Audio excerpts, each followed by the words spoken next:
In the post-war era, the early 50s saw the start of the changing face of Chesterfield. Many of the old buildings were demolished to make way for new developments. Of course, in those early days there were no yellow lines on roads or plastic carrier bags.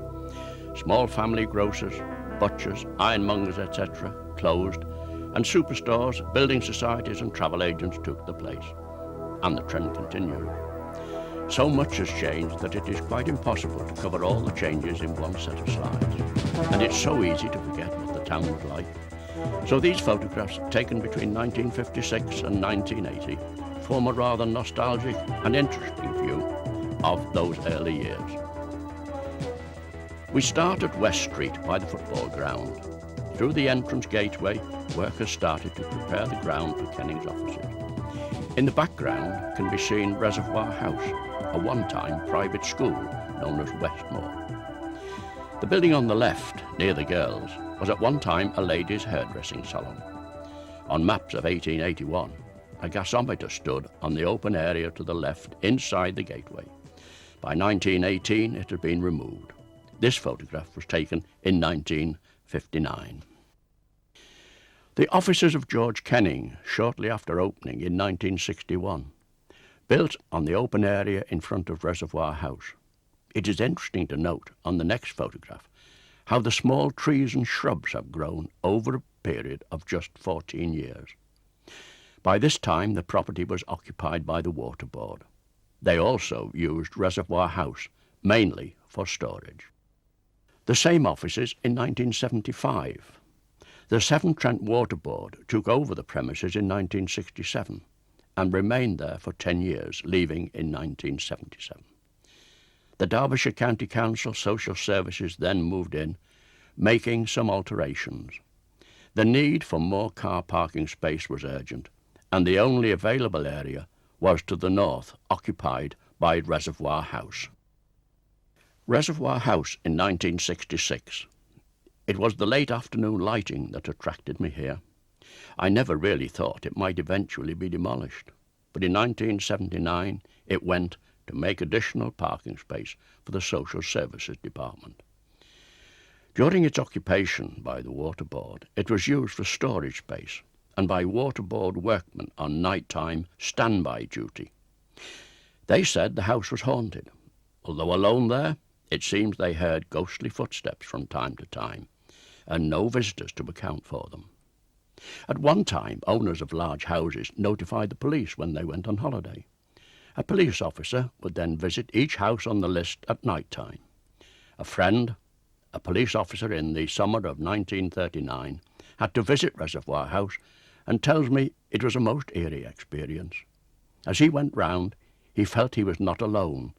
A strange presence seemed to be with him all the time, a feeling he could not shake off, and he was glad to get away. At one time, Chesterfield had 3 railway stations. Today, only one remains to serve the town. Opened in 1882 on the line from Lincolnshire, Sheffield and Manchester, it became part of the Great Central Railway in 1897. It closed to passengers in March 1963 and was finally demolished in 1967. Apart from the 2 brick chimney stacks, it was a mainly wooden structure with well-sheltered platforms. Local people wishing to visit Sheffield, Manchester and Liverpool found it very useful. On the extreme left can be seen the Technical College extension under construction. This photograph was taken in 1963, just before the station closed. In the days of steam, these water towers were an essential part of railway equipment.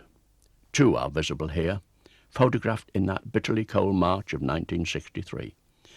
Larger stations had water columns, drawing water from a central tank.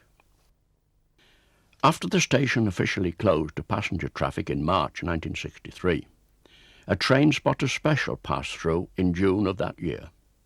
Organised by the Railway Preservation Society, it ran between Sheffield and Marylebone and cost just 45 shillings, £2.25 in our money, for the round trip.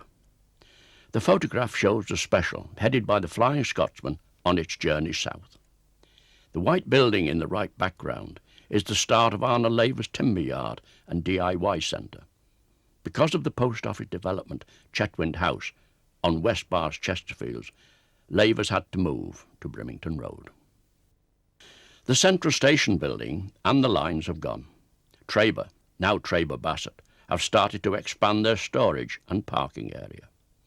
Today, along the old track bed, we have the dual carriageway Relief Road, bypassing the town centre, from Hornsbridge to Whittington Moor.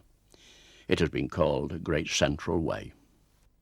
The Midland Station has seen many changes since it was built in 1870, especially in recent years. The main line to London, it was opened in 1841, and the first station at that time was built 100 yards or so to the south of the present station. In recent times, parking bays and long stay areas have been added, and trees also, to soften the outline. This photograph was taken in 1975. The Midland Station in 1964. The start of redevelopment can be seen on the left. With fewer cars on the road, parking wasn't a major problem. The entrance to the booking office was through the dark doorway in the centre of the low building. Looking at the concrete lamp standard on the right, it is interesting, when looking through the slides, to note the many and varied designs used over the years in Chesterfield. Burlington Street in 1960, looking east. Swallows on the left was a very popular store with local people, employing a considerable workforce over the years.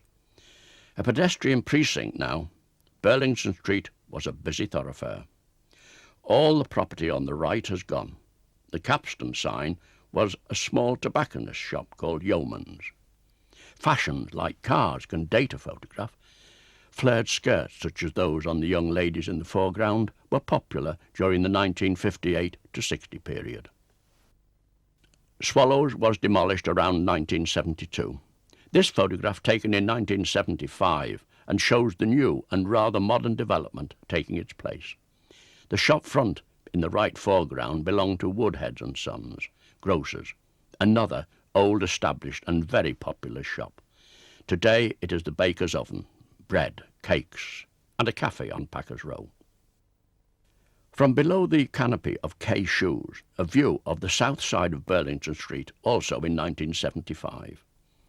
The modern shops replaced some very old buildings, one of which had to have the upper story removed because it was leaning and in danger of falling into the road. For a time, before demolition, it was propped up with raking shores from the roadway, creating many traffic problems. All the property on the right up to Woolworths, next to the neon sign, was demolished to make way for the shops in the previous picture.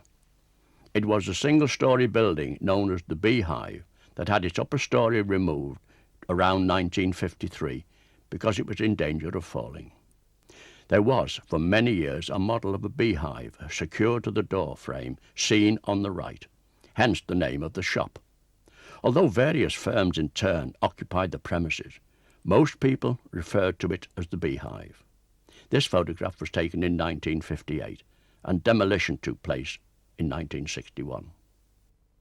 Looking west along Burlington Street in 1964, the draftboard pattern is an eye-catching feature of this development. It was, of course, a through road for traffic in those days. Photographically, red is useful for brightening up pictures. Here, I was just lucky to have the two ladies crossing the road. One of the interesting features of the demolition of the Beehive and connecting properties was the decision to leave two shops standing, while all the rest were pulled down and the site cleared. This photograph, taken in 1961, shows the two shops, Ruth's, a sweet shop, and Dewhurst's, a butcher's, on the left of the picture. They were demolished when the building work was due to start. Note the hills in the distance. Tall buildings in New Square and West Bars now block this view. The double image was intentional. I was impressed by the clarity of lighting of the reflection in the window of Weaver to Wearer, a gents' outfitter opposite Swallows in 1963. Burlington Street again. The right side is the normal view, and left the reflection. I rather think the young lady wondered what I was doing. Looking to the spire, the two shops, Ruth's and Dewhurst, can be seen in this picture. Note the tie, shirt and jacket just visible in the gents' outfitters on the left. Looking to Packers Row from Burlington Street in January 1963. The building on the left fronting Packers Row was Cantor's furniture shop, and the jagged brick wall all that remains of Yeoman's tobacconists. The main feature is, of course, Woodhead's, the well-illuminated shop, and above, a very popular cafe. The second floor was also a cafe, but only opened when business was brisk, usually Saturdays. Ask local people what they remember about this shop. The answer is usually, oh, the lovely smell of coffee in the shop, and, of course, the cafe. Late afternoon, and a slow film required about a second exposure, so the camera was held against Swallow's window, hence the blurred figures. Packers Row and the Shambles are the oldest parts of the town, looking south from Burlington Street Junction in 1964. Cantor's, mentioned in the previous photograph, can be clearly seen. The further shop was Farron's, a grocer's. Above the shop there was a small cafe called the Burlington, owned by Woodhead's. The two bay windows can be seen above the shop. Access to the cafe was through the shop. Packers Row, taken in 1975, from roughly the same position as the previous photograph, showing the redevelopment. Today, the flower tubs have gone, and a line of market stalls occupy the area. In those days, most shops closed on Wednesday afternoons, so window cleaners, seen on the right, were able to work in comparative safety. Packers Row, looking from the south in 1956. Turner's, another very popular department store, is on the right with the half-timber frontage. Generations of children used to watch fascinated as the money and bill for a purchase was placed in a container and then sent to an elevated cashier's office along a system of wires. After stamping the bill and giving change, the container was returned to the counter and the purchaser. Lines from all departments went to the cashier, so there was unending activity and interest. In recent years, the fascia carrying the name of Harold's has been removed to reveal a very decorative carving above the doorway. Halfway up Packers Row, again in 1956, fashion-conscious ladies will notice the length of coats and skirts. Note how the projecting block of shops on the right, with Page's Ladies' Fashions, the nearest shop, causes problems for traffic and pedestrians. Shops on the left, Henstock's, Bread and Cakes, and Fletcher's Butchers, have both gone. The no entry sign at the south end of Packers Row, photographed in 1960, is fastened to Chesterfield's first gas lamp. The date, 1824, is on the black square base, and when first erected, stood on the southeast corner of the marketplace in front of a shop occupied by Betterson's. Cantor's shop on the right was originally Ye Old Angel Hotel, at one time a coaching inn, with the yard and stables entrance just visible on the extreme right edge. When this photograph was taken in 1975, redevelopment on Burlington Street was complete, giving extra road width and new shops on Packers Row. Harold's is now Pepper Days, with a black fascia board, and the old gas lamp has been removed, replaced by a post to carry the no entry sign. The old sets have gone, replaced by a more comfortable walking surface. The old gas lamp now stands in the churchyard below the spire, suitably cleaned, repainted, and now boasting an electric lamp.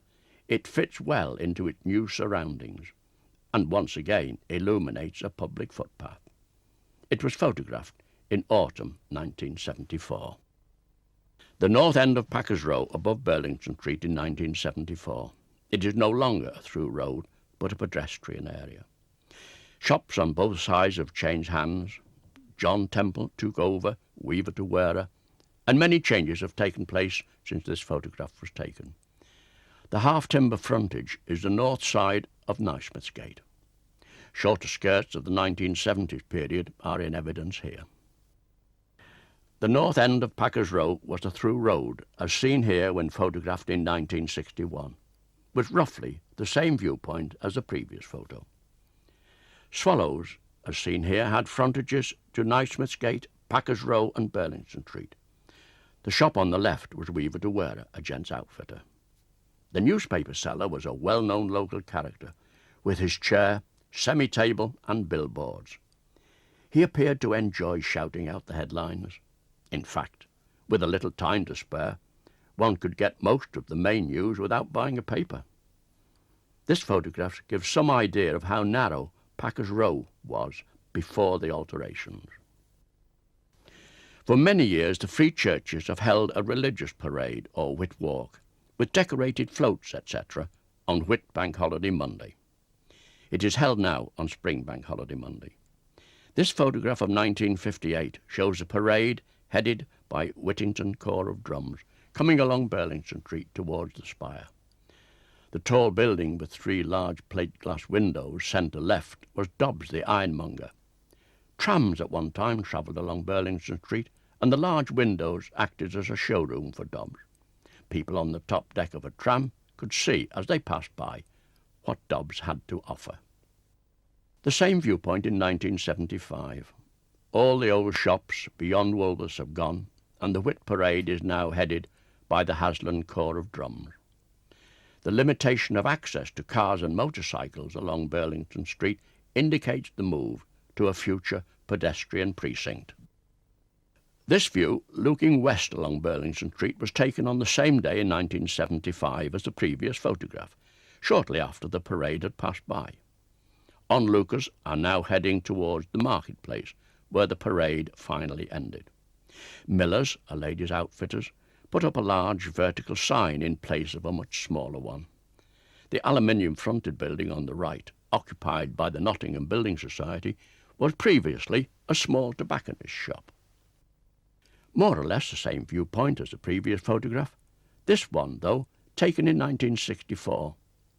Miller's sign was much smaller and not so easily seen, but the shop has since closed.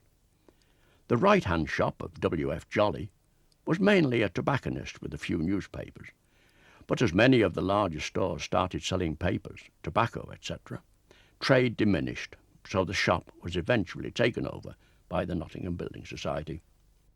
The corner of Packers Row to the left and Naismith's Gate to the right in 1967. Apart from the change of ownership of the shops, this corner hasn't changed much over the years. The Baby Linen House remains, but Warboy's Cake Shop is now a key cutters and heel bar. John Taylor, a gents' outfitter and a candy shop next door, is now the Nationwide Building Society. Looking east along Naismith's Gate in 1975, the modern building on the right replaced Swallow's department store, and many of the smaller shops it housed when it opened have changed hands over the years. In 1973, the stone of the parish church was cleaned, its cleanliness in stark contrast to the weathered lead of the spire. The 3 pediments below the spire are on Stevenson Place. For some years, the Photographic Society had a room on the top floor above Timothy White's chemist. Access was by a narrow wooden staircase. There was also a resident ghost, Percy we called him. I recall being in the dark room one evening and hearing footsteps coming up the stairs just outside, but, on looking out, there was nobody there. It also happened during one of our evening meetings. A similar viewpoint looking east along Naismith's Gate, but this one taken in 1959. Swallows on the right, its mock Tudor style matching that of the Victoria on the left. The Victoria complex housed a number of shops as well as a cinema, billiard room, a popular cafe, and a ballroom with a sprung floor, for many years a popular venue for local people. Note the lamp suspended from a cable above the centre of the road. Swallows also had a system whereby cash and bills went to a cashier's office. Wooden balls opened to allow cash and bills to be put inside. These then rolled along channels to the cashier and returned in a similar manner, another source of interest to local children. Cavendish Street in 1960, looking to Holywell Street. The stone building on the right is William Deacon's Bank, built in 1909. Hoyle's Ladies' Fashions occupied the shop at the rear of the bank. This shop was rather unusual in that one could enter from Cavendish Street, walk the full length of the shop and come out into Stevenson Place. The Stevenson Arcade also had an entrance from Stevenson Place, the furthest left white front with a red name on the white fascia. This shop, though, had a much larger floor area. Cavendish Street again, but this was taken in 1975. The bank has become Williams and Glynn's, while Hoyle's shop has gone. The premises now absorbed into the bank, the development well matched to the original building. Many of the smaller shops have changed ownership, while Parsons Electrical Goods erected the large vertical sign. Williams and Glynn's is now the Royal Bank of Scotland. Holywell Cross in 1962. Looking from Cavendish Street, the building on the near side right corner is Ayres Furnishing Store.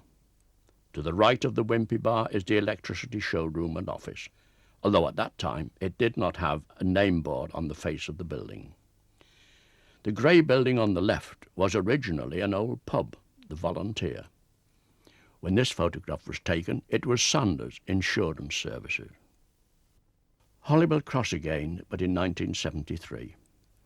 Sanders have slightly altered their frontage and given it a fresh coat of paint. Note also the yellow lines on the road. The shops to the left of Sanders were very well known. The hygienic bakery, bread and cakes of a very high standard, very popular with local people. A sign on the wall of Sanders, above the lady in red, is worth a closer look. This is the old sign on the wall of Sanders, taken in 1980. It points along Holywell Street to Sheffield Road, a relic of days when horse-drawn traffic had time to look for signs such as this, the main road to Sheffield. Not so long after this photograph was taken, the sign was removed. Holywell Cross again, but this was taken in 1975. The traffic lights have gone and the electricity board have put up a new sign. Grosvenor took over the Wimpy Bar and Ellis Travel moved to West Bars. A one-way traffic system and large car park opposite the hospital meant that the traffic lights were no longer required. Looking to Saltergate on the left and Holywell Street on the right in 1968. All the property seen here has been demolished, and the site now a large car park. Dams, the greengrocers, on the corner to the left, a tripe shop, Harry Fish the furrier, and a sweet shop are just a few of the shops seen here. Extreme left is the Shakespeare Inn. Looking to the right along Holywell Street, one of the shops beyond Dams was Montague Burton's first shop, opened here in 1900. At one time, this was a very popular shopping area. The area is known as Holywell Cross. Town clerk standing to the left side of Prince Philip and behind the mayor was Mr. Kennedy. The Lord Lieutenant seen here near Prince Philip was Sir Ian Walker Oakover. The town hall photographed from one of the upper floors of Dent's on New Square in 1966. It was taken midweek, probably Wednesday afternoon. Note how few cars there are in front of the town hall. At that time, shops in the town closed on Wednesday afternoon, and also, of course, fewer people had cars. Looking west along Rose Hill in 1957 towards the town hall. The grass area to the right was converted for car parking by 1966. The seat in the foreground was made by boys at a local school to mark the year of office as Mayor of Chesterfield of Alderman Weston. He was chairman of governors of the school the boys attended. On a July day in 1963, I obtained permission from the town clerk to go to the roof of the town hall to take photographs. The weather was fine but very dull. Here we are looking north to what was at that time the rural district council offices. The grassed area in the foreground is now a car park. The well-trodden pathway was made by supporters of Chesterfield Football Club arriving in town and walking to the ground. On the diagonal corners, the rounded portion, railings were erected to prevent the shortcut, but the supporters just walked to the side of the railings. When the town hall car parks had been in use for a short time, I again got permission to go to the roof of the town hall and take more pictures. This time, July 67. The weather was much better and the car parks well used. Just to the right of the RDC, in the background, can be seen the Church of the Annunciation, while to the left, Cross Street Baptist Chapel can be seen. Another of the 1963 photographs looking south this time. The new red roof building was built as a civil defence centre, later to be used as a children's library and lecture theatre. Behind that, Dent's building is under construction, while on the extreme right edge can be seen the marketplace station of the Lancashire, Derbyshire and East Coast Railway. The long building in the right background is the tube works. Again, looking south, but to the right of the last photograph, the right side of the marketplace station can be seen, and the Accountant General's Department building, as it was then, under construction. When the station building had been demolished, the new Beatwell Street extension joined West Bars near Shenthall Gardens. Part of the timber yard became a car park for AGD staff. Looking northeast to the Masonic Hall and surrounding car park on that dull day in 1963, the grassed area lower left indicates that the car park near the Masonic Hall was completed before the one behind the town hall. The Virginia creeper on the wall of the Masonic Hall was always a pleasant sight in autumn. The same scene in 1967, bright sun, makes quite a difference. In the lower left corner, the large car park can be seen in use. The section marked private car park is now used by disabled drivers under the orange badge scheme. Note how today cars are finished in a much wider range of brighter colours. Many people think that I photographed this in Queen's Park. In fact, it was on Saltergate at the top of Elder Way in 1964. A small area of grass had 3 flower beds. For a short time, the centre one was raised with a stone wall surround, as seen here. It made a very welcome splash of colour in springtime. The entrance to Elder Yard Chapel from Saltergate in early spring of 1958. The lighting here is all one could wish for. Tree shadows on the paved area, reflected light on the ceiling above, crocuses around the base of the tree, and the old lantern hanging from the centre make this, for me, the nicest archway in Chesterfield. Time has wrought many changes. The lantern has gone, and bow windows and wrought iron gates now project from the side walls. Standing outside Elder Yard Gateway, looking to Holywell Cross in 1966, the rather old building on the right, by the lamp, was the Staffordshire Farmers Building. It was demolished just after this photograph was taken. The decorated gable, extreme left, was one wing of the old almshouses, built in 1875 and demolished in 1971. Beyond the almshouses, a number of one-time houses which have been converted to shops many years ago. All went to make way for the Saltergate car park. Looking along Saltergate to Holywell Cross from the other side of the road in 1967. On the right, behind the girl, is the outer arch and gates leading to Elder Yard Chapel. The Staffordshire Farmers Building has gone, revealing the eye-catching blue painted wall of a betting office. The white doorway and window left of the bus was a shop well known to most of the ladies of Chesterfield, the Hat Box. In the early part of this century, around 1900, it was Seaton's, plumbers and gas fitters. On the north side of Saltergate, near Holywell Cross, these old houses, later converted to shops, were photographed in 1970. The Red Cross Society building, with its very decorative doorway, would have been a very nice townhouse around the turn of the century. It was used by the Red Cross as an office and training centre. The 2 shops next door have had new doorways and windows. All 3 have coal chutes to cellars, roughly below the centre of each window. Where the hoarding stands, steps led to small cottages. demolished many years ago. Extreme right is the gable of the Shakespeare Inn. When this photograph was taken in 1975, the car park was well established, and so also the one-way system. The hat box became the engine drivers, toys for men, model railway equipment, etc. The Holywell Cross Methodist Chapel closed about 1970, and worshippers joined Saltergate Methodist, perhaps better known as the Central Methodist. Looking along West Bars towards Brampton in 1963, before the demolition of the Marketplace station. The shop on the right was an ironmonger's, W. Ayrton's. They moved there from Gloomengate in the 1880s and also had premises on Park Road for the repair and maintenance of mowers and other machinery. I knew Bill Ayrton well, and they had everything, but on occasions it took a while to find it. And when I went into the cellars, I knew why.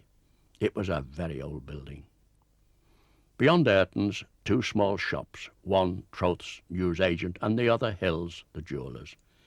Hill's moved into Dent's new building. The Sun Inn is still there.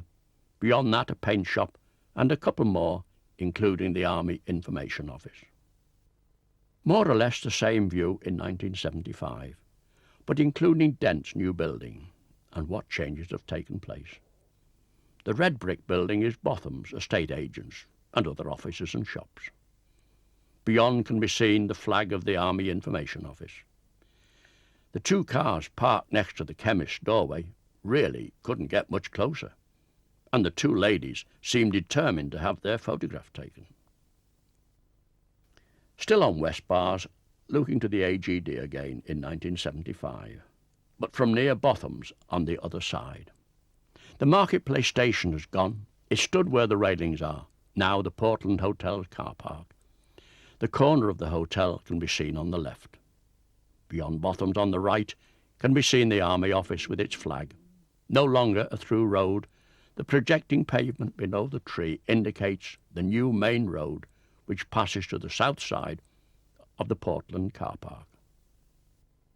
I think this photograph, taken in 1961, illustrates the changes that have taken place since the start of the AGD development. Key to the scene is the Army office, as on the previous photograph. On the left is the end of the Marketplace station. The timber structures are the drying sheds of Arnold Laver's timber yard. The entrance, just this side of the brick building, originally the goods yard of the station. This photograph, taken in 1975, from the end of Shentel Gardens, looking to the Portland Hotel, shows the new road to the south of the hotel. The Marketplace station stood next to the hotel, and its goods yard covered much of the area to the right. The hotel, originally red brick, has had a colour wash applied in recent years. A photograph from Rose Hill in 1963, looking to the Civil Defence Centre. Dent's building is under construction beyond. The crane erected inside the building. When almost finished, the crane was lifted out, section by section, and the building then completed.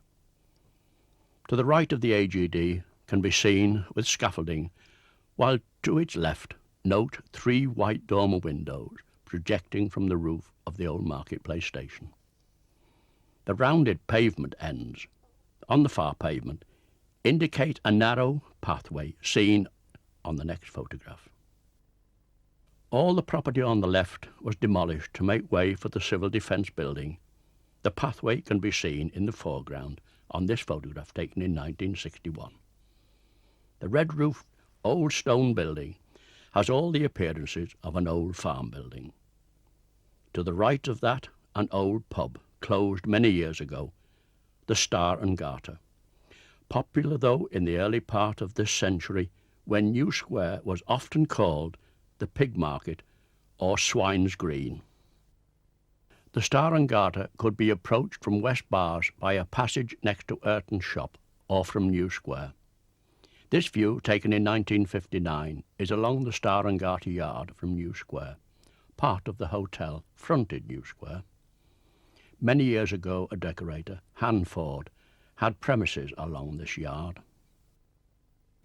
A photograph also taken in 1959 of the entrance to the Star and Garter yard with its name board above the arch.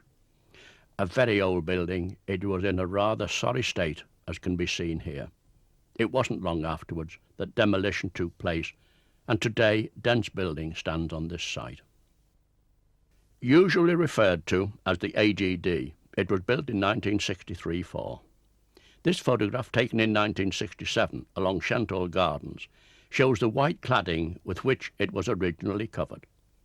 Sometime later, the slabs started to show signs of leaving the structure, so all were removed and replaced by a different slab, slightly darker in colour. When this department came to Chesterfield, many staff came too, to accommodate them, and a estate at Lownsley Green was built. In the near future, the AGD is to transfer to a new building, at present under construction on Boythorpe Road. The old building seems to have had its day. Looking down Shenthall Gardens in 1959 to what was Laver's timber yard, originally the goods yard of the station. Not so long after this photograph was taken, Laver's started their move to their present site on Brimington Road. Taken in January 1964, it shows the AGD under construction and snow on the ground, a real winter's night. The white and red lines are the side and tail lights of cars passing on West Bars. It was a time exposure. In order to get the work completed on time, there was a penalty clause to come into effect if the completion date was not met. Once the fabric was finished, plasterers and other craftsmen who could work at night did so. I was lucky to get this building before demolition got too far advanced, taken in 1960. It was Hollis and Brummel boot and shoe warehouse, although about 1910 it was Elliott's Steeple Sweet Works, producing many varieties of boiled sweets. According to a shopping gazette of 1910, almost 1,000 varieties were kept in stock. A well-constructed roof, curved purlins and king post trusses. I was fortunate also to get all these vehicles together. Co-op meat van, White's furniture, both are finished. A Mini, an Anglia, a Prefect and a minivan. Park Road to the east of Queen's Park in 1960. The last photograph of Hollis and Brummel's shows White's van on Park Road. Some 100 yards along Park Road, this bridge carried the railway from the Marketplace station over Park Road. Once the railway closed, the bridge was demolished. Built of blue engineering bricks, it was intended to last, so the easier way to demolish it was with explosives. This was done on a Sunday morning around 1963. A view of the Marketplace station buildings from the goods yard in 1961. At that time, it was Laver's timber yard. I always considered it to be well built and typical station architecture of the Victorian period. Two of Chesterfield's landmarks, the Crooked Spire and the Tower of the Market Hall, can be clearly seen. A view along West Bars to New Square in 1967, before Botham's building had been erected. On the right can be seen the Marketplace station, before demolition and the rerouting of the main road.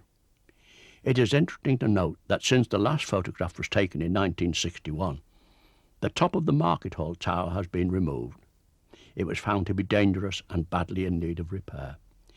It was replaced in 1980 by a good copy made of fiberglass.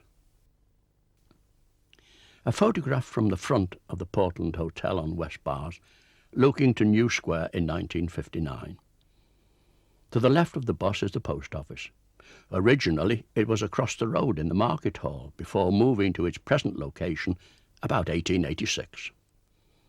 The stone building next to it is the old Westminster Bank, built in 1894 and demolished in 1968. West Bars to New Square in 1975, with most of the old buildings gone, and showing the modern development with Botham's on the left, then Dent's, while the Westminster Bank has been replaced by a modern structure, incorporating shops and offices, and is now the National Westminster Bank. The tower of the Market Hall is still without its top, According to my photographs, it was topless for about 13 years. Markham Road extension behind the AGD, photographed on a bitterly cold January morning in 1964, just after the AGD was built. The road was originally just an ordinary two-way road when it was first constructed. The embankment looked very bare before the planting of shrubs, etc. The same scene on a summer's day in 1975, but now the road has been converted to a dual carriageway, and it is worth noting how the trees and shrubs have grown on the embankment. Both photographs are looking towards Boythorpe Road, and the building just beyond the roundabout is the Brampton Brewery building, facing Chatsworth Road. It has since been demolished and replaced by B&Q, a DIY superstore. Boythorpe Road in 1964, photographed from the top end of the annex, now a sports ground looking towards Chatsworth Road. The modern houses on the left replace some old cottages built last century in connection with the old Boythorpe Colliery. Boythorpe Road again from just about the same viewpoint in 1960, showing the old cottages, replaced by the modern houses shown in the previous photograph. Many would be occupied in the early days by miners from the Boythorpe Colliery. One house I recall seeing has a horizontal sliding window, usually called a Yorkshire light, not so common in this area.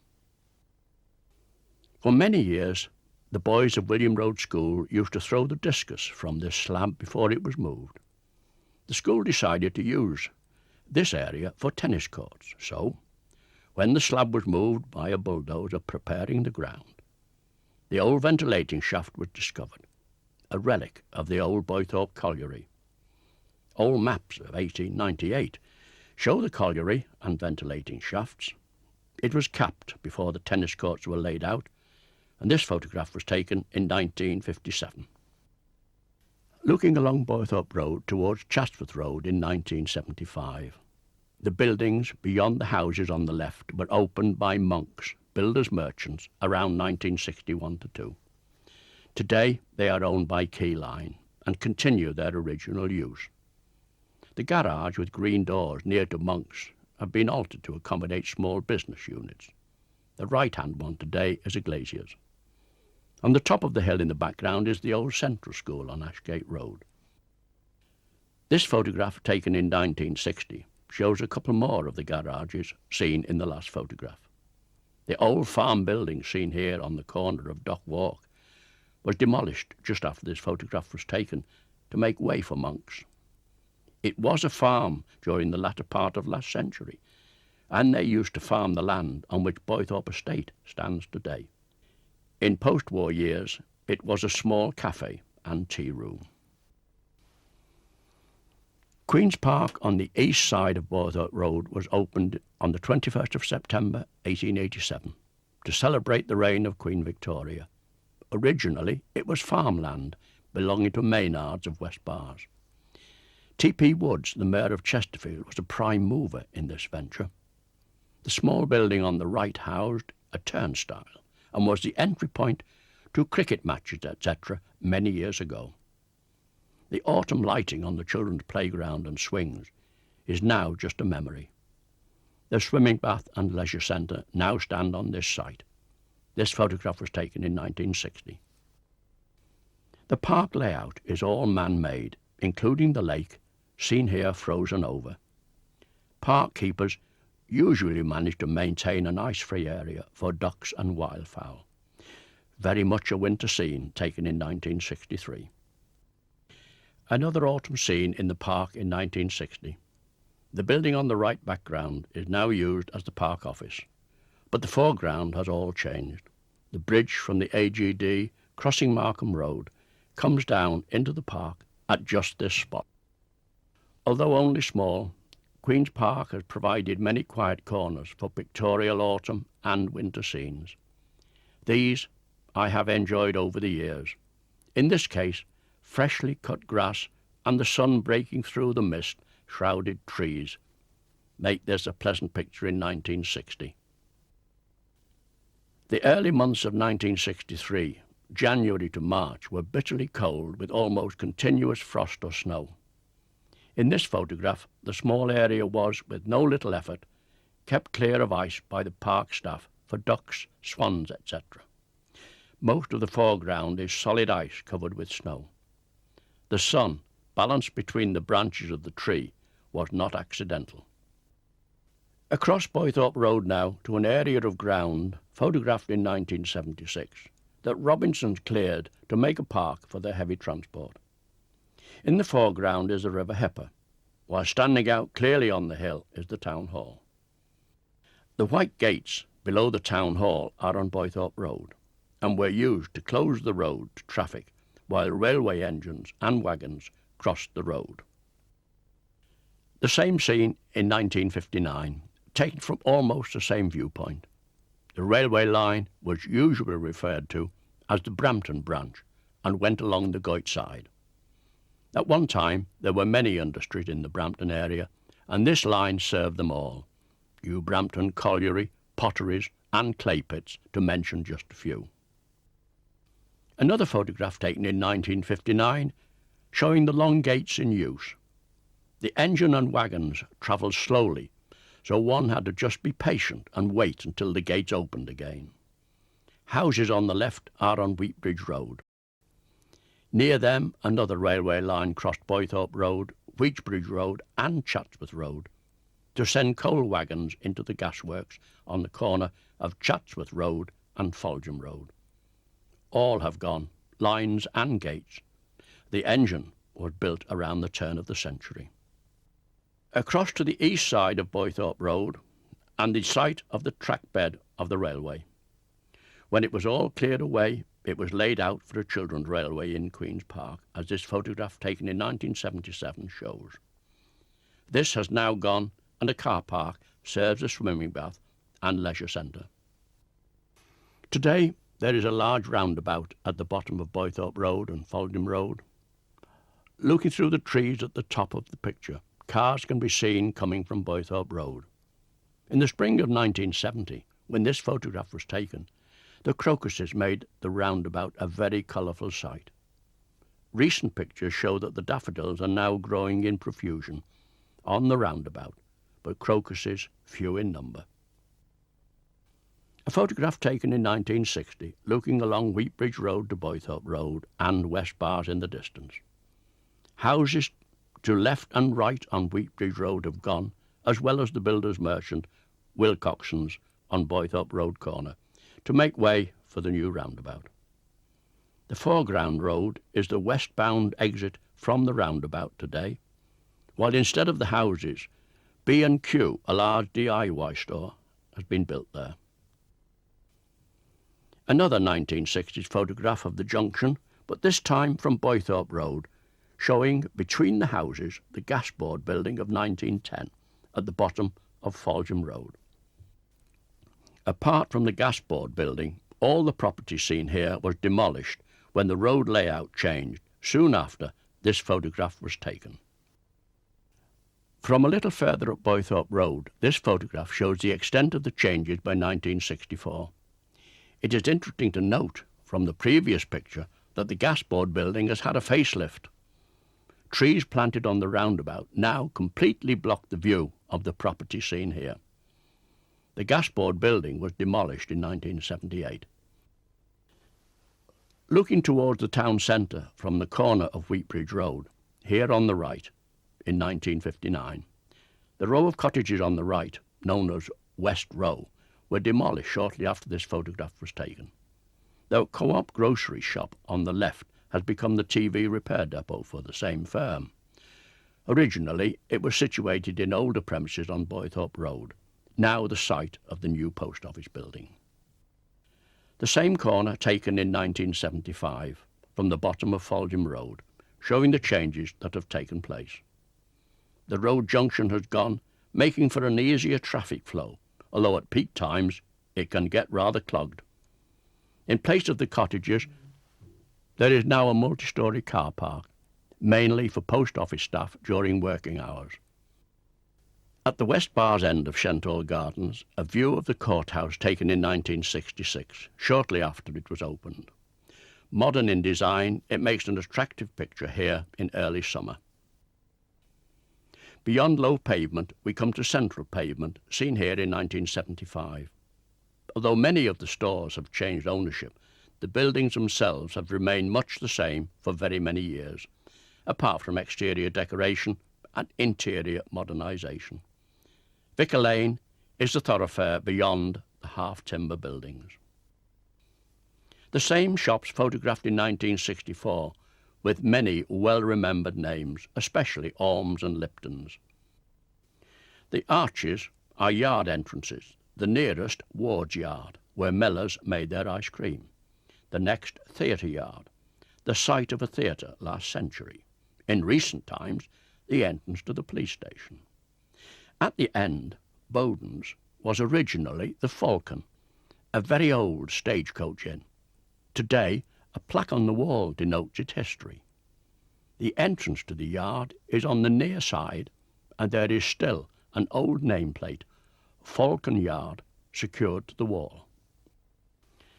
The long window of Greaves, the chemist's, on the east end of low pavement, photographed in 1970. A relic of the days when tax was levied on each window in a house. By lighting several floors with one window, the overall cost was reduced. Boots moved into this corner of the pavements after refurbishment, and this window has been removed for safekeeping. A window somewhat similar has taken its place in the new development. The corner of Vicar Lane and South Street, photographed in 1971. On the right is the old Falcon, now a building society office, with a traffic warden keeping a watchful eye on parking. The Fine Fair building opened just before this photograph was taken, on the site of the old commercial hotel. It is today the Wilkinson Home and Garden Centre.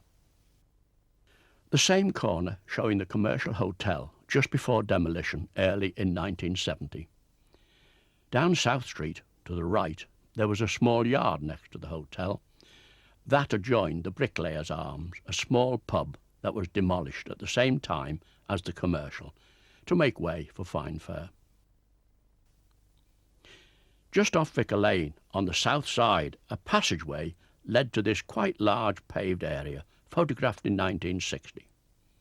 It was known as Barrack Yard, and a passage led out onto Beatwell Street, a convenient shortcut. The building on the left is the rear of Vicar Lane shops. The houses on the right were the barracks of the Chatsworth Rifles, a militia regiment disbanded before the turn of the century. The houses were quite old, and the paved area was the parade ground. Taken at the same time as the previous photograph, this time looking south to Beatwell Street. The barracks on the left, while the building on the right faces Beatwell Street. The semicircular arch can be seen just above the last car. Through there and out onto Beatwell Street, another one of Chesterfield's old streets.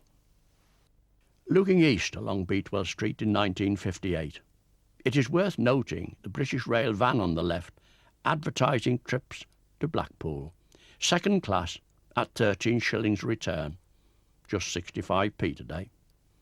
The handyman's shop next to the van moved to Holywell Street when these buildings were demolished, but, like the small grocers, most of these shops have now gone.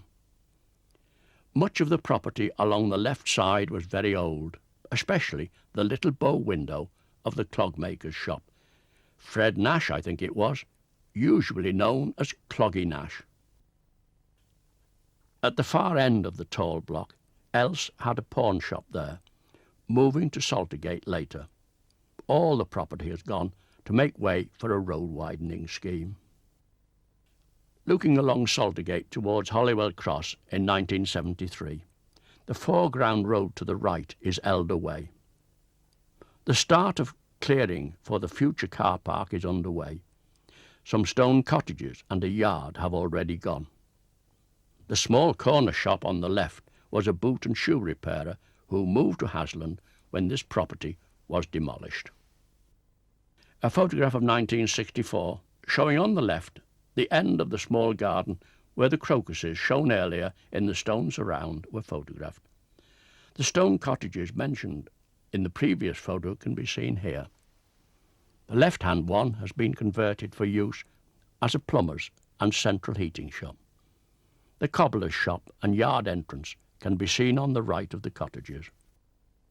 This photograph of 1958 shows in detail the end cottage, the shoe repairers, and in between the yard and cottages at the end. Officially known as Dobbs Yard, it was perhaps better known last century as Bedlam Yard, due no doubt to the noise of stocking weavers' machines, a cottage industry of that period. The old almshouses on Saltergate, photographed in 1966. Substantially built, they are remembered with affection by many local people who had relatives living there in years gone by. They were built in 1875 and demolished in 1971. Further west along Saltergate, looking along the north side in 1966. Shoe repairers in the distance, the little garden is there but rather overgrown, and the stone cottages have gone. The heavy shadow on the end building is that of the Central Methodist Chapel. Between the gabled ends a gateway can be seen. The buildings and the yard belong to the Highways Department. By the white post and bus stop sign, a passage led to the Friends Meeting House and their burial ground. Again, a photograph from 1966, looking along the footpath to the Friends Meeting House and the burial ground. The building was erected in 1799, and efforts were made to have it preserved, but it required much work to be done, so it was demolished. The Friends moved to a new building on Goldwell Hill. A plaque recording its existence on the site has been fixed to a wall near the multi-storey car park. The multi-storey car park opposite the Saltergate Methodist Chapel in 1976. Buildings shown on the previous photos were demolished to make way for this development, and the plaque already mentioned is along the pathway near the tree on the left. Looking across the partially completed car park from Saltergate in 1975 to the Royal Hospital on Holywell Street. A number of buildings opposite the Holywell Methodist Chapel await demolition to complete the car park. The one-way system, though, was in operation. Many buildings had to be demolished to complete the car park. This photograph, taken in 1970, shows one stage of the work. The area opposite the hospital was cleared, trees left, and a red shale laid. This area was then used as a temporary car park until the whole area was cleared. The trees provided welcome shade in the summer for those lucky enough to find a vacant space. Looking north along Elder Way to Saltergate, the premises on the left were occupied by the co-op, but in 1958, when this photograph was taken, they had decided to extend along Elder Way to Saltergate. The new development was to house a grocery section, previously occupying a small part of the main store. Today, it is the China department, along with pictures and other works of art. The greatly expanded grocery section has a new building on the other side of Elder Way, on the corner with Saltergate. An overhead footwalk connects the two buildings. Looking along Elder Way in 1975, with the completed grocery section and the multi-storey car park in the background.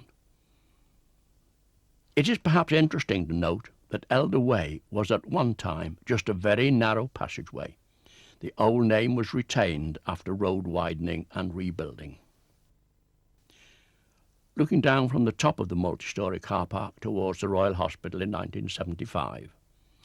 Taken on a Sunday morning, hence the lack of traffic, and before the car boot sale arrived on the scene. The route signs on the road would not easily be seen with today's streams of traffic, and it would be rather hazardous to look out for them. Taken the same day, looking down Elder Way from the car park. Today, the Belisha crossings are now light-controlled pelican crossings. The bus shelter on the left was at that time a bus waiting area. Before that, it was more or less wasteland and used as a small car park. Today, it is the site of the new grocery section of the co-op. The High Street, north side of the marketplace in 1965, looking through the arches of T.P. Wood's wine and spirit shop.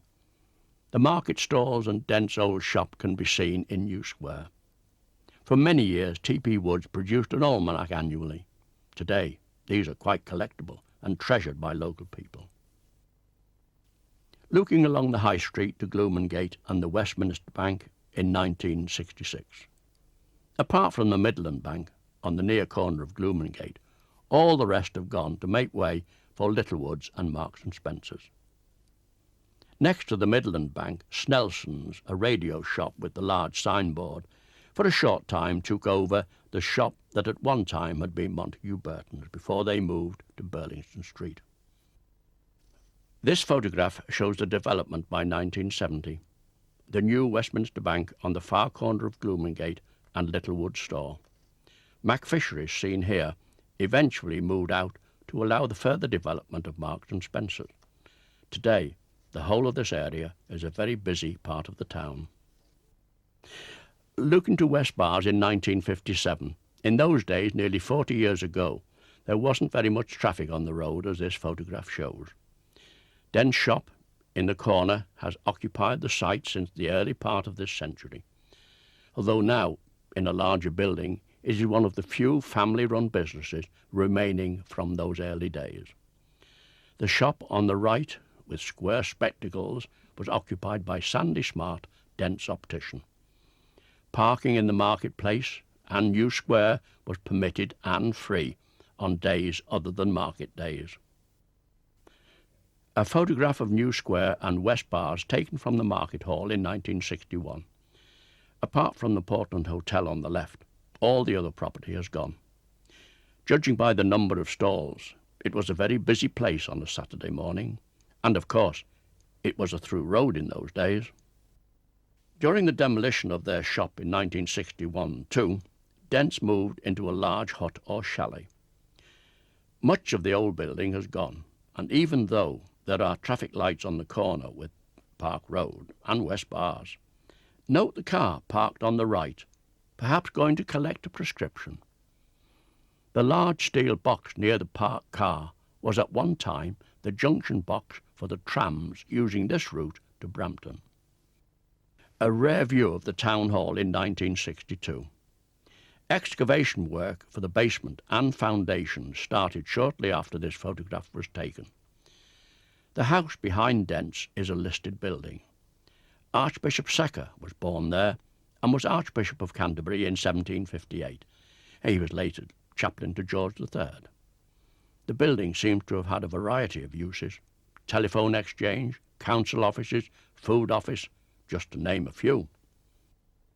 Looking along West Bars to New Square in 1963, Ayrton's Ironmonger's on the left and Dent's new building is nearing completion. The crane inside Dent's is being dismantled. A very large mobile crane in New Square is removing the counterweight. After that, the sections inside the building were lifted out. A 1965 photograph of part of low pavement and the Portland Hotel. The AGD can be seen behind the marketplace station. Note the red brick of the hotel, because soon after this photo was taken, a light colour wash was applied to the building, and the trend has continued. Note the cars parked in any vacant space and at all angles. Almost the same viewpoint, showing the colour wash on the Portland Hotel in 1974. The marketplace station has gone, but New Square is still crowded with cars. Sometimes cars found themselves blocked in at the back, so they simply drove out over the pavement.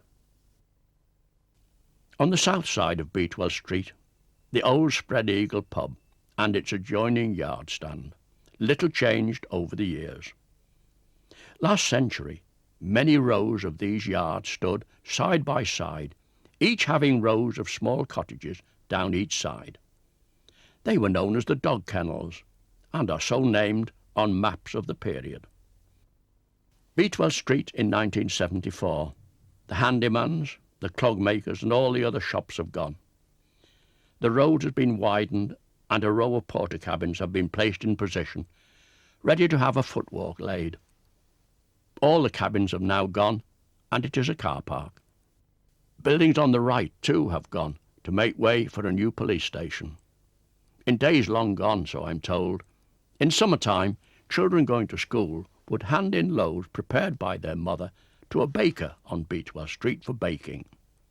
These they collected on their way home, and the cost, a halfpenny.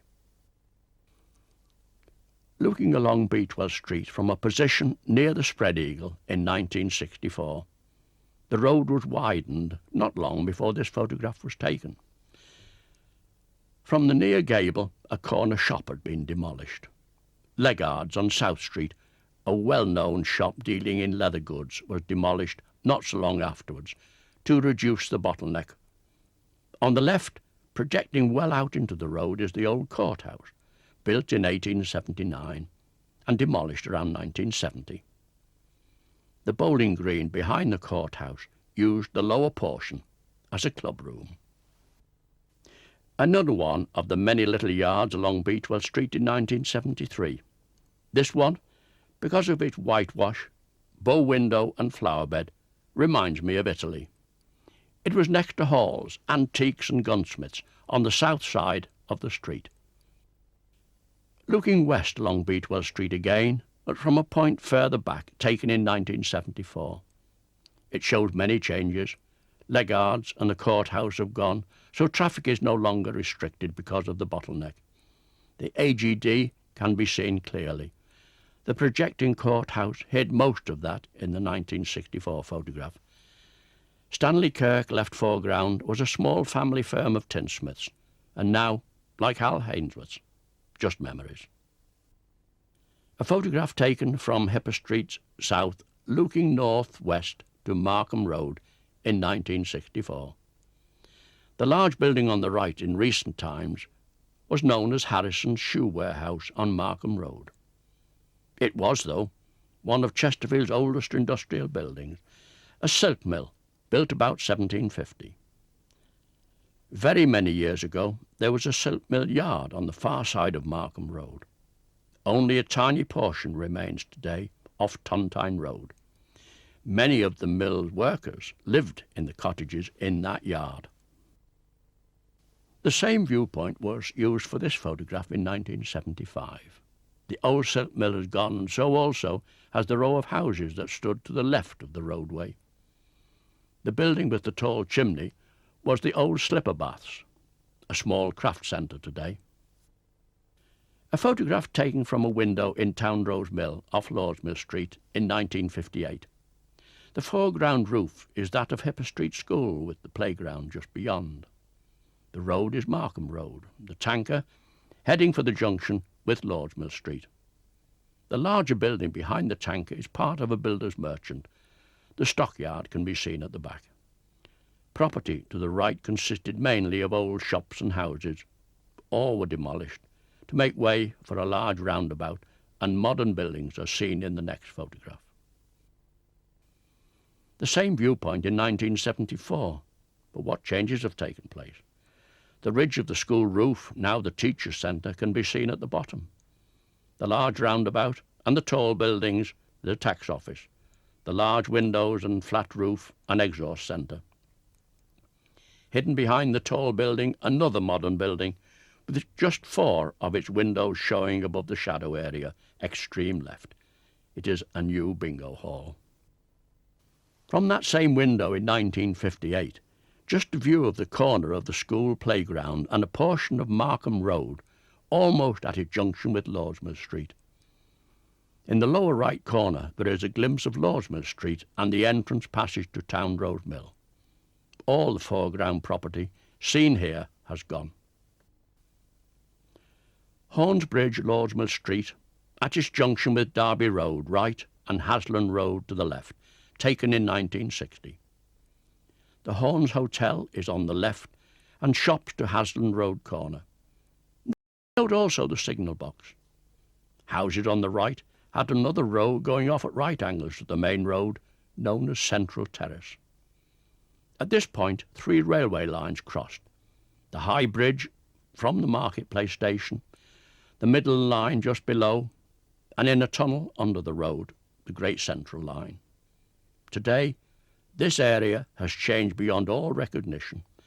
The only remaining portion is the steel bridge carrying the goods train. Everything else has gone. One of the narrow streets to the east side of the town, Spa Lane in 1975. Most of the property has already been demolished. Today, the dual carriageway crosses the bottom of this street. The large sets used for both road and footpath are very old, as also are the blocks let into the ground against the curb.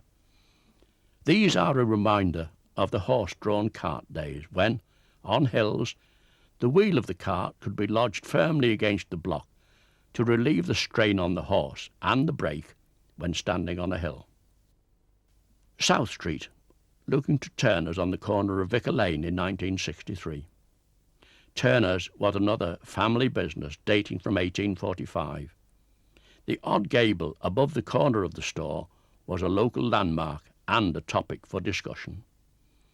The white building on the right, across from Turner's, was the Commercial Hotel. The red brick building by Rowell's sign was the Bricklayers Arms. Rowell's on the right was another popular department store. On the wall to the left of the fall pipe and above the E of Rowell can be seen the fire insurance badge. The store was, until recently, fads: home decorating, supplies, paints, wallpaper, etc. The west side of Gloomingate in 1966.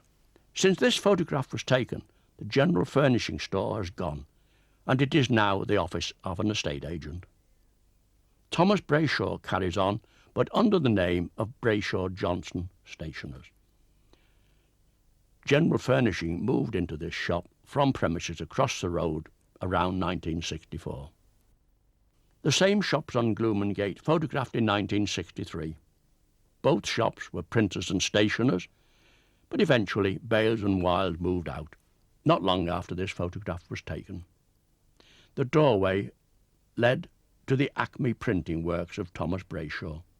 There were also a number of offices above the shops. The halt sign was for traffic going on to Rose Hill, not an easy corner. Today it is part of a one-way system and is a down road only. The Barley Mow on Saltergate, photographed in 1968. The car park has been occupied by another building in recent years. The nameplate Angel Yard on the wall seems out of place when the pub is called the Barley Mow. But this goes back many years to when the Angel Hotel was next to the post office on the High Street, and Rose Hill at that time had not been cut through. The Angel Yard and stables went right through to Saltergate all those years ago. A photograph from Dent's building in New Square looking east to the Spire in 1964. The Angel Hotel was at one time a stagecoach inn, and last century was very well thought of by local people. It was burnt down in 1917 and demolished in 1920. The 3 large buildings centre left are, from the far end, the stone building of the old Westminster Bank, the lighter brick building in the centre, the site of the Angel Hotel, now part of the post office, while the near building is the present post office, opened in 1886, originally a Georgian house, the home of a local banker. Taken at the same time as the previous photograph in 1964, but here we're looking down onto New Square. In some respects, it looks rather like a model. Most of the shops have changed hands over the years, and the building on the left was at that time the National Provincial Bank. Today it is the Yorkshire Bank. Originally, the Yorkshire Penny Bank, as it was then, stood on the corner of Irongate and Central Pavement. Looking east along Saltergate in 1974, the Rural District Council office, greatly extended in recent years, has become the North East Derbyshire County Council offices. The large house just beyond was known as the Limes and was the home of Dr. Duthie, well known locally as the gynaecologist of the post-war years.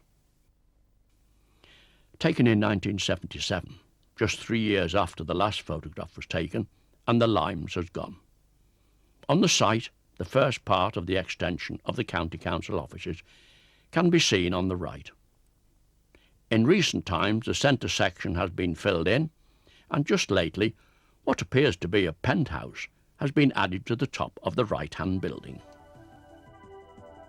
Robinsons put up the illuminated sign on Wheatbridge Mills overlooking Boythorpe Road in January 1963.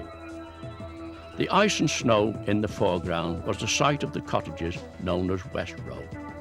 On the right side, Wilcoxon's Builders Merchant can be seen on the corner of Boythorpe Road. The same viewpoint after the roundabout had been completed, late November or December 1963. Wilcoxon's has gone along with all the property on Wheatbridge Road and Chatsworth Road. The lovely sunset was part of the attraction here. The tall chimney has gone, and the tail and winker lights of cars can be seen clearly on the roundabout. Just a little way out of town in 1960, the corner of Sheffield Road and Peveril Road. In those days it was Brocklehurst's garage and car showroom. One of the early advertisers on ITV, I recall. Today it is Netto. Interesting patterns of side and tail lights of cars on Sheffield Road, while winker lights pass across from the main road to Peveril Road. A time exposure with the camera on a tripod. A bitterly cold night, early March I think. The Christmas tree in the early years was erected on the corner of Rose Hill and Rose Hill East, taken here in 1964, a snowy evening just before Christmas. Since their building was erected in 1963, Dents have put up the illuminated star each year since that date. Of all the photographs of Chesterfield I have taken over the last 48 years, this is one of my favourites. Swallow's shop was always decorated for Christmas, as seen here, photographed in 1960. The beautifully dressed windows were always a feature worthy of a second glance, and a credit to those entrusted with the work. The wet road and pavements enhanced the photograph with reflections of the brightly lit windows. Let me close this set of photographs with a sign taken in 1968. Rather rare in this day and age, it was in fact taken near the town hall. I hope you have found the photographs interesting. For some, an idea of what the town was like, while for many, memories of old times and old friends.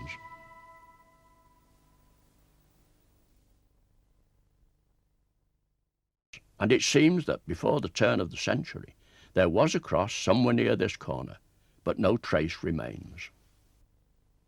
Holywell Street looking to Holywell Cross in 1966. All the property on the right has gone to make way for a large car park. The large light-coloured buildings were occupied by Thompson's Provisions, the far one, and the near one a decorator, Beresford's I think. The large red brick building was built in 1888 and housed Glossop solicitors and other officers, as well as Grosvenor's first cafe. The south side of Holywell Street, opposite the Royal Hospital in 1964. Trinity Church can be seen in the distance along Newbold Road. To the right is Sheffield Road. Behind the road direction sign on the left, there stood an old pub, the Devonshire Arms, shown on old maps of 1875. Approaching from Sheffield Road can be seen a Vespa scooter. These were very popular during the 1950s and 60s. Note also the lamp standards here and in the next photograph. Almost the same viewpoint has been used for this photograph, but in 1958. The Devonshire Arms and shop were demolished some time before the other property met the same fate. The shop was known as Dolly's and was open all hours, even Sunday. So, visiting friends or relations in hospital, one could always pop into Dolly's for a magazine or sweets. From here, Dolly moved to a vacant shop on the corner of Old Road, Brampton. By 1975, all the property had been demolished and the long-stay car park established. Note the one car outside the railings near to the camera. I wonder if it had a parking ticket. The area is now grassed over. The lean of the spire is very noticeable from this viewpoint, while on the left is Holywell Cross Post Office. This photograph, looking along Holywell Street to the west in 1960, matches the next taken some years later. The building on the right is Holywell Cross Post Office, but more about that later. On the left, Thompson's Provision Factors was a very old established business, and beyond that a painting and decorating firm. The St John ambulance men are walking home after a spell on duty in case of need during the Whit Walk. The same area after the changes, a photograph taken in 1975. The car park enabled the one-way system to be put into operation to ease the traffic flow through this busy part of the town. Note the line of the eaves of the old post office. Left background can be seen Ryland Works, a long-established builder's ironmongery and tool centre, recently taken over by another firm. The old building has been demolished. Holywell Cross Post Office taken in 1964. It is now a restaurant. A listed building and one of Chesterfield's oldest. It has had a variety of uses in its time. Once the surrounding property disappeared, its use as a post office declined, and it eventually closed. The date of building is not known for certain. The earliest records show deeds of the 17th century, but it is believed to date from an earlier period. The cutaway doorway allowed horse-drawn carts of hay to cut the corner without losing part of their load. Durrant Road to the right was at one time the only road to Tapton and the fields. The small house behind the post office, leading to the living accommodation behind and above the shop. A good old-fashioned Belection moulded door, and to the left of the door, below the window, a relic of days past, the shoe scraper. I often think it looks rather like a country cottage, a photograph taken in 1960. Holywell Cross Corner in 1966. Dams and some of the other shops have gone. The first stage of the redevelopment allowing traffic to filter from Saltergate to Holywell Street. The shop on the left is that of Harry Fish, the furrier. When this shop was demolished, the business moved further along Saltergate to the entrance to Elder Yard Chapel. This early photograph of Holywell Cross illustrates the popularity of this part of the town in 1958. The building on the right, Sanders, shows glazed tiles up to the first floor, a relic of its days as the Volunteer Inn. Not long after this photograph was taken, the tiles were removed. In the centre can be seen Holywell Cross Methodist Chapel, opened in 1881, having moved to this site from Markham Road. It is now the YMCA. Another window reflection, this time in 1975, before the car park seen in the background was laid out. Buildings completely obscured Ryland Works, the red brick building in the background. Set well back off Newbold Road, many a delivery driver, new to the area, passed the building without seeing it and only realised his mistake when approaching Newbold. A view from the spire along Burlington Street in 1958, before the demolition of buildings on the south side beyond Woolworths. The market hall can be clearly seen. The top of the tower was found to be unsafe and later removed. After the building was refurbished in the late 70s, a new top was lowered in place in November 1980. Note the group of cars centre foreground. More about them later. The same view in 1964, with many changes evident. Ruth's and Dewhurst are still there, although they soon went to make way for Woolworths development and access to Church Lane. Note also the new building in the distance, Dent's in New Square, and the AGD on West Bars. Taken along with a couple more photographs on the same day as the previous one. Here we are looking north. The Odeon can be seen bottom right corner, now the Winding Wheel. It closed as a cinema in 1981. On the left is the Bluebell Inn, the round-ended building above the left end of the Mock Tudor pub. Beyond the Bluebell, all the buildings have gone to make way for the car park. Facing the road is Thompson's, seen earlier on Holywell Street, while further to the right the hospital can be clearly seen. Extreme right on the same level is the Technical College. The long white building above the hospital is the new bus depot on Sheffield Road. The road ahead is Tapton Lane, to the right Corporation Street and left is Holywell Street. The building on the right with the tower is the Stevenson Memorial Hall, built in 1879.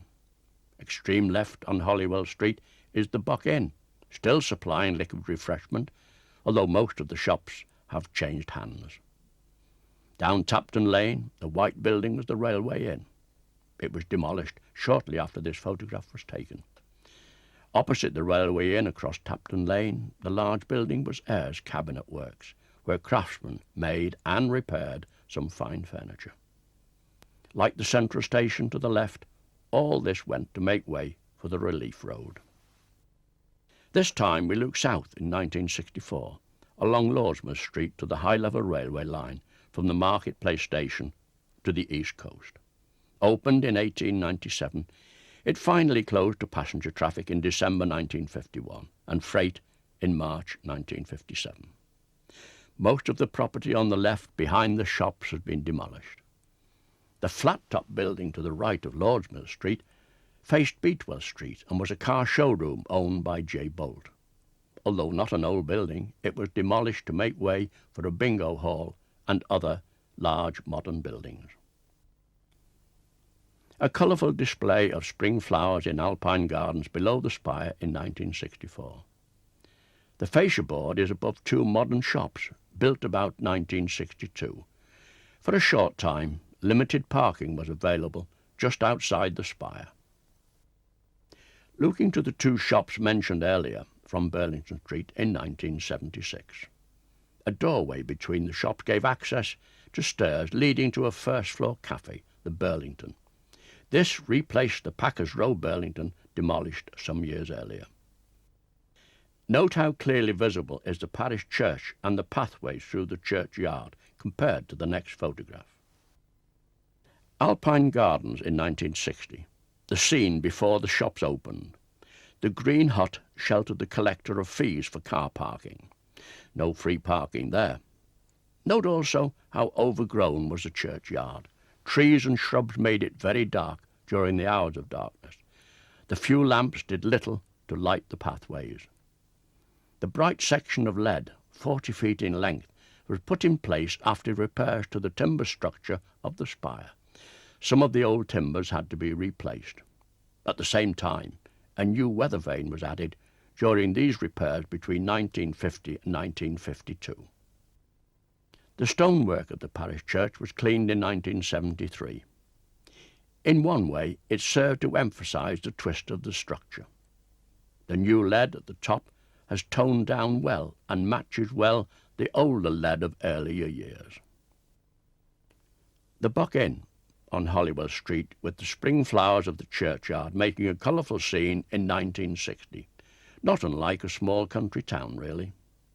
The inn has changed its facade slightly, while the shop Mamie, a ladies' dress shop, has a different use today. Corporation Street, looking to the Midland Station in 1963. The scooter was a popular mode of transport during the 50s and 60s and can be seen on a number of photographs of that period. Apart from the small dark building to the right of the red post and near the station, all the rest have gone to make way for the Relief Road. The triangular building, centre facing the road, housed Jay's furniture store at the far end. But in the early part of the century, it was Freeman's Temperance Hotel. Down the lane, beyond the Red Beetle, was the Midland Hotel. Corporation Street again, but in 1975. All the property to the right has gone, and for some time it was a car park. The road to the right, Eyre Street, joined Hady Hill, near the Bridge Inn. The fields of Tapton form a pleasant background. Looking along Corporation Street towards the town in 1960, the Beetle on the right retained its distinctive shape for many years and was a popular car. The young lady is wearing the fashion of the period, the flared skirt of the 58 and 60s. The low building on the right edge was Bowers Taxis, while the main building on the right was the Hippodrome. A very popular venue for local people over the years. At the top of the hill, the Clifton Hotel can be seen, although some time ago it was renamed the Ascot. In 1960, Corporation Street was a very busy thoroughfare, leading to the Midland Station and to Tapton and Spittal. On the left can be seen the Hippodrome. Until its name change in 1912, it was the Theatre Royal. Gracie Fields, Sandy Powell, and many well-known stars of the period performed there. Next came Bowers Taxis on the corner of Felkin Street, and the large building in the opposite corner of Felkin Street was the Station Hotel, now considerably extended and known as the Chesterfield Hotel. The Hippodrome was demolished shortly after the last photograph was taken in 1960. Here, in 1975, the site is now part of Pilkington's garage area, and the showroom has been rebuilt and set further back from the road. Today, Corporation Street is no longer a thoroughfare for traffic. Just above the Chesterfield Hotel, a footbridge connects the two remaining portions of the road. On the left is the corner of the Station Hotel, a photograph from 1960. In earlier years, hotels meeting standards set by the AA were allowed to display the AA sign seen here on the left. The central station can be seen along the road to the right. Towering above is the extension to the Technical College.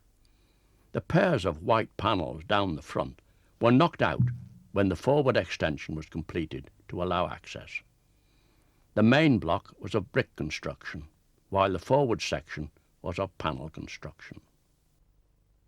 The completed Technical College in 1975. The differing styles of construction can be clearly seen. The red brick building to the right of the low white section was the Technical College in 1947. It is now known as Chesterfield College. Work can be seen in progress clearing the site of the central station, while on the road the area fronting the station was, for a short time, used as a car park. The Shambles is the oldest part of the town and consists of a number of narrow passageways. Illustrated here is Irongate, looking north from central pavement to the High Street, photographed in 1963. On the right was the Yorkshire Penny Bank. Today it is occupied by the Halifax Building Society. Wigfall's shop has seen many changes. Today it is a travel agent belonging to the Ilkeston Co-op. Another passageway of the Shambles, looking from Souters Row to Palmer's Gate. Attractive autumn lighting improved the appearance of this dingy passage in 1960. The gully seems to have a dead end, no doubt due to alterations over the years, and note also the dustbins awaiting collection. In recent years, much has been done to improve this part of the town, and the pathway here has been recently paved and the gully has gone. The east side of the marketplace in 1964. Boots occupied a large area facing the High Street and the marketplace for some time after this photograph was taken. More recently, Boots have moved to premises in the pavements. The two projecting buildings have recently been demolished and rebuilt as one unit for the Britannia Building Society. The near one was Home and Colonial, a grocer's, while beyond with his arches stood Cathedral Vaults, locally known as Pretty Windows. This was one of three Regency buildings on the north, east and south sides of the marketplace. Wakefield's can be seen near the phone booth, and Harry Jacobs' furniture store is today a burger bar, McDonald's. The open market has been popular with shoppers for a great many years. At one time, thought was given to a covered market. Happily, the open market was retained and is thronged with shoppers on market days. Some may only browse, but it's a colourful scene today, just as it was when this photograph was taken in 1963. Another photograph taken on the same day, this time the corner on High Street, showing the market's popularity with shoppers. Of all the buildings in the background, only one remains today. Second from left, the light stone building, the Midland Bank. Maxwell's, a ladies' dress shop, was well known, and would appear that a good proportion of Chesterfield brides bought their wedding dresses there. Another stall on that same day. Awnings over the stalls at that time were all the same drab grey. In recent times these have been changed and are now brightly coloured, helping to promote a cheerful image for tourists and residents alike. Note the brown paper bags and the prices. Oranges, 3 old pence, remember, each. Granny Smith's apples, 1 and 6pence, that is 7pence halfpenny a pound. And nylon coats too. The west side of the marketplace in 1963 looking to Gloomingate, before the market hall was refurbished. Restrictions today prevent shopkeepers defacing the arches with shop name boards. Bransons are still operating. In those days, one could join this coach on certain afternoons for a 3-hour mystery tour of Derbyshire for 5 shillings, just 25p today. The marketplace after the end of the Whit Walk in 1966. Douglas Turner's, gents outfitters, was one of the few shops to return to its original premises after the restoration of the market hall in 1980. Tyler's Boots moved to the north side of the marketplace as Tandem Shoes, but has since closed. Fields End seemed to be a general outfitter's, jewellery, and also a pawnbroker's shop. The High Street, north side of the marketplace in 1965, taken really to record the closing of Hadfield's, an old established and popular pork shop. Next to Hadfield's, for some years, Warner's had a fish shop there, but when this photograph was taken, it had been taken over by McFisheries. Today, the site is occupied by Littlewoods and Marks and Spencer's. The old pump in the marketplace, photographed in 1968. It dates from 1826 and has survived well. The platform has been used by speakers for many years.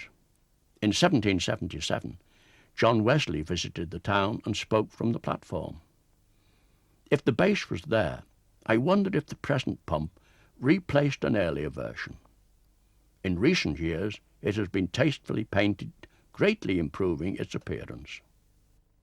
Looking along the High Street towards the parish church in 1958, the projecting building on the left was T.P. Wood's, a business started in 1844, mainly wines and spirits. Most of the older people remember or have heard of T.P. Wood's almanac. A councillor for many years, he was Mayor of Chesterfield on more than one occasion. Montague Burton, seen here on the left, eventually moved to Burlington Street, a shop on the north side, nearly opposite Woolworths. Looking to the shops on the north side of the marketplace from a window in the market hall about 1961. Snelson's have moved into Burton's on the left. Apart from Marks and Spencer's, all the rest of the shops have gone. The drab stall awnings have been removed, and coloured ones in recent years have taken their place. The Shambles off the marketplace looking east in 1960. The shop on the right was Shackleton's, a gents' hairdresser's.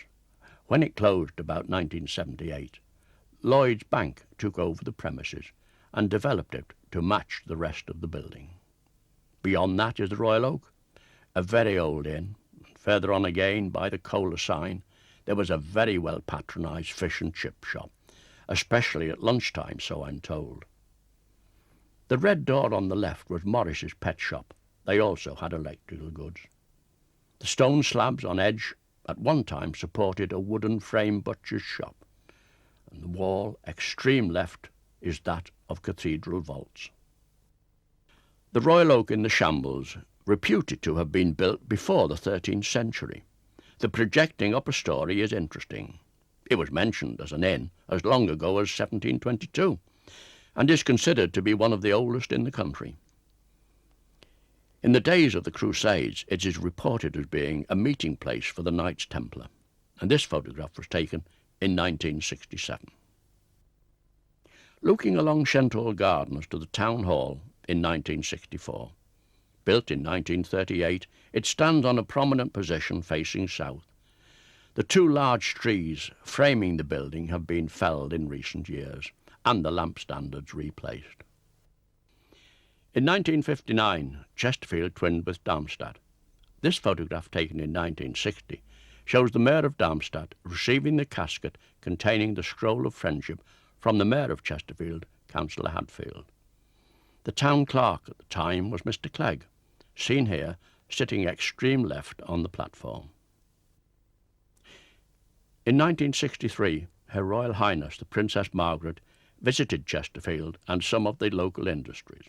Here, the Mayor, Councillor Robinson, along with civic officials and various uniformed groups, guides, sea cadets, etc., await the arrival of the Princess. Seated each side of the steps are councillors, wives, etc., and some of the town hall staff. Another civic occasion in 1977. Her Majesty the Queen and Prince Philip visited Chesterfield. After a civic reception at the town hall, the royal party prepared to leave. The mayor on this occasion was Councillor Gorman.